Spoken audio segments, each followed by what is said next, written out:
విజయవాడ ప్రజల కష్టాలను చూసి గుండె తరుక్కుపోతుంది. చిన్నపిల్లలు, మహిళలు, వృద్ధులు ఈ వరదల బారిన పడి ఎంత నరకం అనుభవిస్తున్నారో వారి మాటలు వింటుంటేనే మనకు అర్థమవుతుంది. కనీసం చిన్నపిల్లలకి పాలు అందటం లేదు, రోజుల తడబడి తాగేదానికి నీళ్లు అందటం లేదు. ఈరోజు ఎంతమంది వరదల్లో కొట్టుకుపోయారో అర్థం కాని పరిస్థితుల్లో అందరూ కూడా బాధపడుతూ ఏడుస్తూ ఉన్నారు. నిజంగా ప్రజలు ఇన్ని కష్టాలు పడటానికి, ఇంతమంది ప్రాణాలు పోవటానికి ఈ రాష్ట్ర ప్రభుత్వం కారణం కాదని నేను అడుగుతున్నాను. ముఖ్యంగా మంత్రుల విహారయాత్రలు, హాలిడేస్ ఎంజాయ్ చేయడంలో ఉన్న చిత్తశుద్ధి రాష్ట్ర ప్రజల మీద లేదు అని నేను గట్టిగా చెప్పగలను. ఇదేదో నేను విమర్శించడానికి చెప్పటం లేదు. 28వ తేదీనే 30వ తేదీలో వర్షాలు రాబోతున్నాయని చెప్పి వాతావరణం సమాచారం ఇవ్వటం జరిగింది ప్రభుత్వానికి.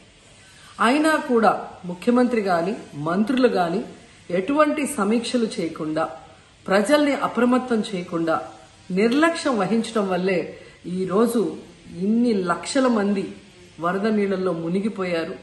ఇంతమంది ప్రాణాలు పోగొట్టుకున్నారు. ఎంతమంది తిండి లేక, కరెంటు లేక, తాగునీళ్లు లేక, పసిబిడ్డలకి పాలు లేక ఎంత అవస్థలు పడుతున్నారో మనం అందరం కూడా గమనిస్తున్నాం. నిజం, చంద్రబాబు నాయుడు గారి ఇంటికి 3 కిలోమీటర్ల దూరంలోనే ఇంత పెద్ద విపత్తు జరిగినా ప్రజల్ని కాపాడలేకపోయారు అంటే ఇది రాష్ట్ర ప్రభుత్వం, రాష్ట్ర ముఖ్యమంత్రి వైఫల్యం కాదని నేను అడుగుతున్నా. ఈరోజు కరకట్టు మీదున్న అక్రమ కట్టడాలని కాపాడటం కోసమే విజయవాడని, ప్రజల్ని ముంచేశారు అనటంలో నిజం లేదా అని నేను అడుగుతున్నా. గంట ముందు ప్రజలకు చెప్పినా వాళ్ళు ముంపు బారిన పడేవారు కాదు.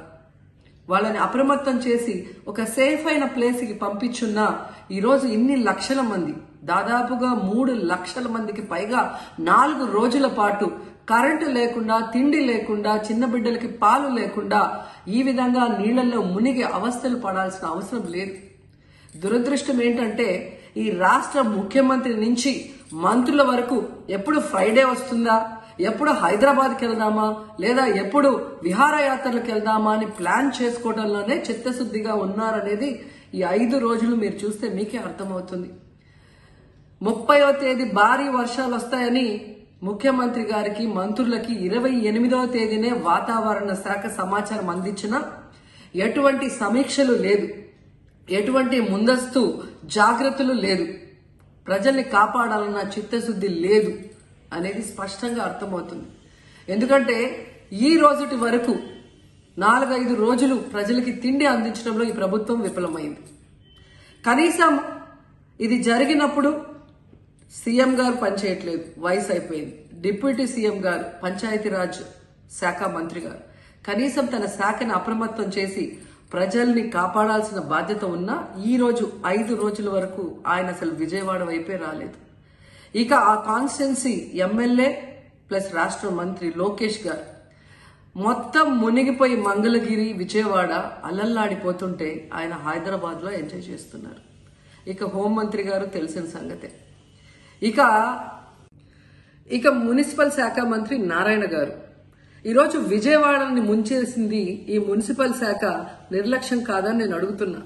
ప్రజల్ని సురక్షిత ప్రాంతాలకు తరలించే విధంగా ఈ నారాయణ గారు రివ్యూ చేయకపోవటం వల్ల ఈరోజు లక్షలాది మంది నీళ్లలో మునిగిపోయారు. వాళ్ళందరూ కూడా ప్రభుత్వం ఎప్పుడు కాపాడుతుందా అని ఎదురు చూస్తున్నారు. అయినా వీళ్ళకి పట్టింపు లేదు. ఇక రామానాయుడు గారు ఇరిగేషన్ మంత్రి, కనీసం ముందస్తు రివ్యూలు లేదు. కనీసం వరదలు వచ్చి ప్రజలు మునిగిపోతుంటే బోట్లను కూడా కొనుగోలు చేసో రెంట్కి తీసుకొని ఆ ప్రజల్ని తరలించే కార్యక్రమం ఆయన కూడా చేయలేదు. ఇక ఎప్పుడు వరదలు వచ్చినా, భారీ వర్షాలు వచ్చినా ముఖ్యమైన శాఖ రెవెన్యూ శాఖ. అనగాన సత్యప్రసాద్ గారు ఈయన విహారయాత్రలో ఎంజాయ్ చేస్తున్నాడు. కనీసం పునరావాస కేంద్రాలు ఏర్పాటు చేయాలి, మరి ఆ ప్రజలకి పాలు, తిండి అన్ని అందించాల్సిన బాధ్యత ఉన్నా ఏం పట్టించుకోలేదు. సో ఈ విధంగా చంద్రబాబు నాయుడు గారి దగ్గర నుంచి మంత్రులంతా కూడా ప్రజల్ని గాలికి వదిలేసి ఎలా నిర్లక్ష్యం వహిస్తున్నారో చూడండి. ఇప్పటికైనా వాళ్ళు కళ్ళు తెరిచి ప్రజల్ని కాపాడండి అని చేతులెత్తి నమస్కరిస్తున్నా.